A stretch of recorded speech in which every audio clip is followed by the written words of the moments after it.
Hello students, welcome to Haque study.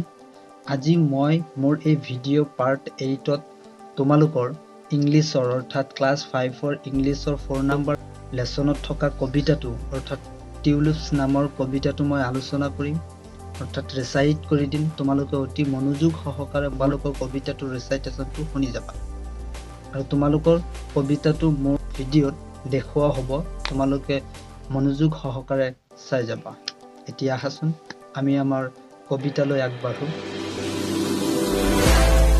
Success leaves clues. Knowledge is the key, so equipped with the right tool. Mindset mastery, millionaire mentality. Focus on your inner game. Perception is reality. Always make sure that you're following your passion. Rise. কবিতাৰ lesson 4 দি আছে tulips. কবিতাটো হৈছে In the garden tulips grow straight and golden in a row. Each one holds its empty cup.